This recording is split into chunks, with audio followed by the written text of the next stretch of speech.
কাচ্চি বিরিয়ানি নামটা শুনলেই আমাদের জিভে জল চলে আসে, তাই না বলেন? এই খাবারটা কিন্তু আমাদের সামনে থাকতে হয় না। আমরা যখন কাচ্চির কথা কল্পনা করি বা কেউ যখন আমাদের সামনে কাচ্চির কথা বলে, তখনই আমাদের জিভে জল চলে আসে। খাবারটা এতটাই লোভনীয়।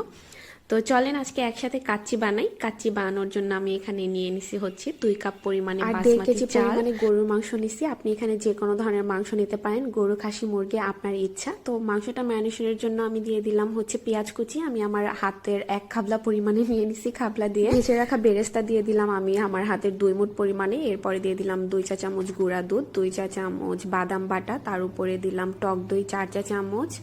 এরপর দিয়ে দিলাম আদা বাটা 1 চা চামচ, রসুন বাটা 1.5 চামচ, 2 চা চামচ। তারপরে দিয়ে দিলাম লবণ লবণ দিলাম 2 চা চামচ। এটা আপনি আপনার পরিমাণ মতো দিবেন। আর আমি আজকে বিরিয়ানিটা বানাবো হচ্ছে রাঁধুনির রেডিমিক্স কাচ্চি যে বিরিয়ানির মশলাটা, সেটা দিয়ে। তো পুরা প্যাকেট মশলাটা দিয়ে দিলাম। আর যেহেতু আমি মাংসের পরিমাণটা একটু বেশি দিছি, তো আমি এই জন্য 1 চা চামচ মরিচের গুঁড়া এক্সট্রা দিয়ে দিলাম। আর এখানে হচ্ছে খাবার তেল দিব। আমি এখানে যে বেরেস্তা করে রাখছিলাম সেই বেরেস্তা ভাজার তেলটাই দিয়ে দিলাম।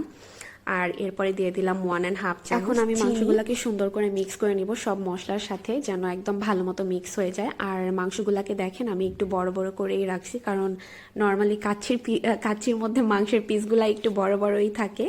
তো সেই জন্য আমি মাংসগুলোকে একটু বড় বড় করেই কেটে নিছি। তো এরপরে হচ্ছে ভালো মতো মিক্স করে নিব। আর এই পাশে হচ্ছে আমি বিরিয়ানির জন্য আলু ভেজে নিলাম। আলু ছাড়া আসলে কাচ্চি ভাবাই যায় না, তাই না বলেন?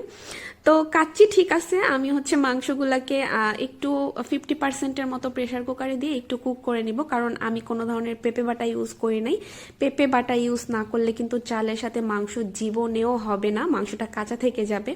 তো এই জন্য হচ্ছে আমি মাংসটাকে হাফ কুক করে নিলাম। এখন আমি বিরিয়ানির রাইসটা রান্না করে নিব। তার জন্য প্যানে পানি দিয়ে তার মধ্যে প্যাকেট মশলা দিলাম, তার মধ্যে দিয়ে দিলাম লবণ আর তেল। তেলটা দিয়ে পানিটা একটু গরম হয়ে গেলে তার মধ্যে দিয়ে দিব ধুয়ে রাখা বাসমতি চাল। দিয়ে চালটাকে একদম আমি ভালো মতো কুক করব। ভালো মতো বলতে হচ্ছে 50% কুক করব। কুক করে নিয়ে চালটাকে আমি ছেঁকে নিব।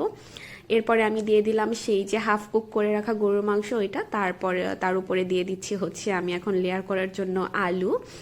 আর আলুর উপরে দিয়ে দিলাম হচ্ছে আমি আমি চালটা যে 50% কুক করে রাখছি বিরিয়ানির জন্য, সেই চালটা দিয়ে দিলাম। আর এরপরে হচ্ছে উপরের লেয়ারে দিয়ে দিলাম আলু আর আলু বোখারা আর হচ্ছে পেঁয়াজের বেরেস্তা। এরপরে হচ্ছে আমি আবার একটা লেয়ার চাল দিয়ে দিব। আর এর উপরে দিয়ে দিলাম হচ্ছে আমি একটু অরেঞ্জ ফুড কালার ইউজ করছি, সেটা আমি দুধের সাথে মিক্স করে তারপরে দিলাম। তার উপরে দিয়ে দিলাম ঘি, পুদিনা পাতা। আর একদম লাস্টে আমি 1 মগ দুধ দিয়ে আমি এখানে 20 মিনিটের জন্য কুক করব, যেন একদম প্রপারলি কুক হয়ে যায়। তো কুক করার পরে যখন আমি ঢাকনাটা